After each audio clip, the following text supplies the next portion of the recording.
Good morning, people's power! As you can see, mag-isa lang ako dito sa bahay dahil nawala na ako ng asawa. Charot! Ay, si Habe lumayas sa work. Ganon! Alam nyo na yun, okay? So, while mag-ready ako sa aking breaking, ito, pinapanood ko talaga yung aking favorite na Karen Avila Vlog. Ngayon ko lang napanood yung ano niya, New Year Adventure, Sunsea, and Cave Exploration. Ganon. Tama ba yung ano ko? Pronunciation ko. Bisaya kaayong dako. Palagi na lang ako na pupuna sa aking pronounce dahil nga sa pagkabisaya. So, anong magagawa? Saya nga, diba? Init tayo na ating ang kapirorot. Ayan, medyo may kalumaan na talaga siya. Kung ilang years kami dito sa bahay, wala nung binili namin to, ganun din to siya. Ganun din lahat ng gamit namin dito. Yung mga nanood sa akin, alam nyo, pero yung hindi, walang kaalam-alam. Init na tayo ng ating pangkape. Alam nyo naman tong akin. Since pa talaga siya, may kamahalan, tsaka creamy. Alam nyo ba yung mga nanonood? Sino yung nakakakilala kay Dr. Atoy? Ito ang kanyang isa sa kanyang mga healthy coffee. Pero pag ano pala, pag may plima pala kayo, hindi siya pwede kasi lalo siyang lumalapot. I-creamy nga ito. Kaya minsan lang ako umiinom dahil minsan nagkakaroon ako ng plima na hindi nawawala. Hindi ko nga alam eh. So, papaandali na natin. Ganun lang kasimple yun. Dahil may trabaho! Kaya kailangan mag-ready before 12:30 kasi ako nag-i-start pag every Saturday. Tingnan nyo naman ito mga ka-people's power ang aking mga junakis. Oh. Ang ulam, sabi ko, every night, pagtapos na kayong kumain, kasi nauuna ako sa bed, kailangan itabi na sa fridge. Pero ang nangyari, ayan pa rin. Nagkatiwang-wang pa rin sa table. So medyo maingay, and then ang kanin, ayan, sana nga lang hindi ito mapanis. Ayan nga, oh, pinawisan na sa sobrang kainit sa panahon dito sa Australia. Makasunog ang init dito. Ha? Makasunog, makahilos. Ano ba? Sa Pinas kasi, humid dito, makahilos. Ito na nga. So, hindi ko sure. Magbanana na lang siguro tayo, no? Kay in the morning breakfast man po. Pero, ay, ambot ani. Ano lang siguro ni? Breakfast, unya, tanghalian, no? Kunting katsarurot lang. Kunting kanin. At saging dahil hingtambok nagyog ko sa among bakasyon dito sa Thailand. Sige, raglamon. Everyday lamon. Wala kaming katigil-tigil kalalamon ni husband. Kalami sa mga pagkaon. Lalo na ang tom yum. Namiss ko talaga. Sana matutunan kong lutuin yon kasi talagang so yummy.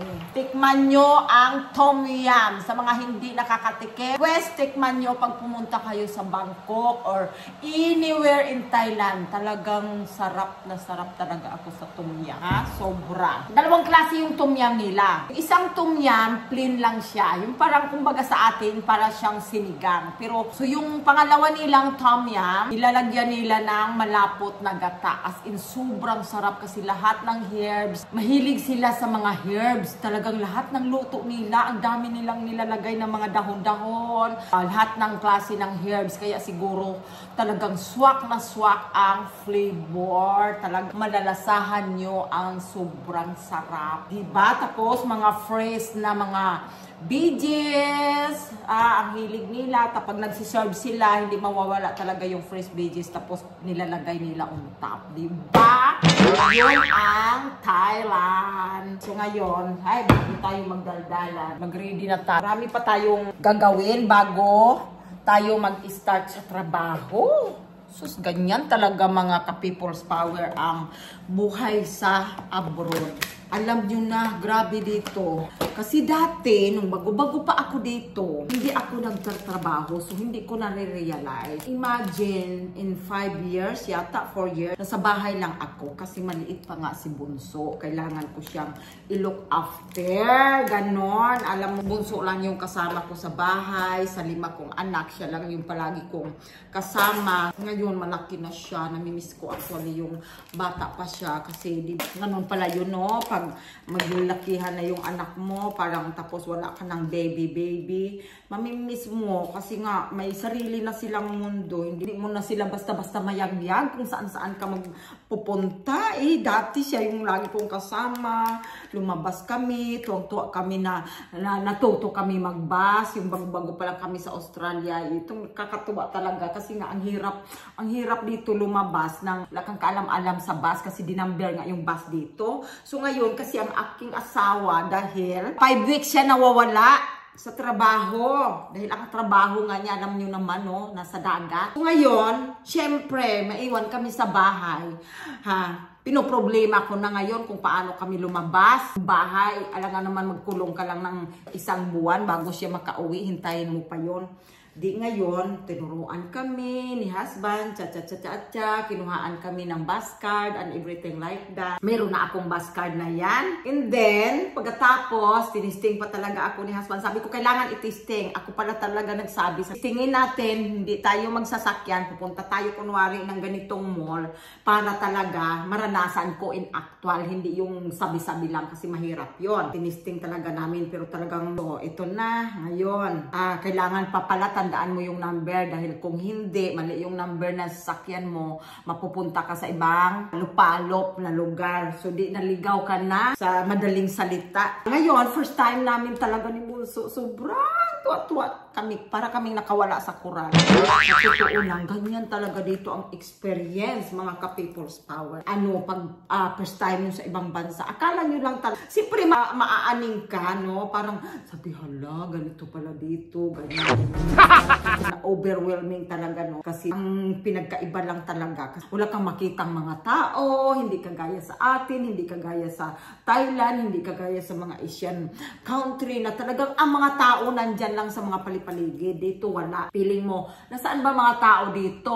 Bakit ganito ang tahimik? So yung pala, ba talaga ang culture dito? Dahil mga tao dito, bahay, work, bahay. Hindi mo talaga sila makita dahil nagtatrabaho sila tapos uuwi sa bahay, gabi na, matutulog, wala silang oras na magtambay-tambay dyan sa mga kalye. Hindi naman uso dito yung mga marites, kagaya sa atin, ang daming mga marites dyan, ang daming mga tambay. So, ganun ang life dito, mga ka-people's power. Yun, alam nyo na. So, kayo na mag-adjust. Tayo naman talaga ang mag-a-adjust, hindi sila. Kasi tayo yung dumayo sa bansa nila. Ganon! Anyway, naunsa na ba ni? Naman taali ka timpla noon. Timplahon na nato ni. Powder man ni siya ba? Kay maunang malapot na siya kay powder. Ilagay natin siya dito. And then, lagyan natin ng gatas. Ilalagyan ko pa rin ng gatas kahit malapot na.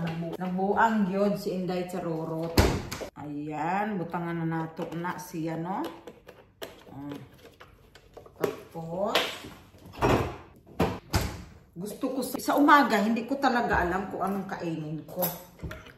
Kunti lang ba? Kunting ano. Sa umaga daw, kinahanglan daw nato moinom o warm water according sa doktor na napanood ko sa YouTube. So, bago kayo lumapang ng kahit ano, ayan ang gagawin nyo.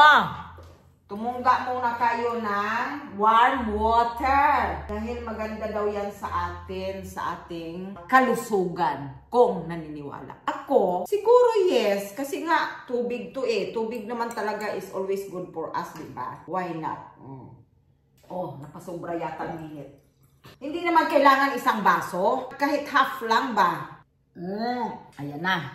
Nalandok na natin. Tapos, ang mga tupiin, mga ka-people's power, na unsa na ba na tambak na gyud kaayo. Grabe na gyud ang life diri oy sa Australia. Ha? Perti na yung bisiha, wa na time. Ang ako apong anak nga isa nga babae, sobra pong busy, double work yun, kayod yun, o. Tanawang amo ang Christmas tree, wa pag yun namo maligpit, kay wag yun time, na unsa naman yung kinabuhi in tao. Na mga ka-people's power, yan lang muna ang ating chika for today's video. Salamat sa mga nanonood at salamat sa hindi nanonood. Thank you! At huwag kalimutan pindutin ang channel ko. Boom!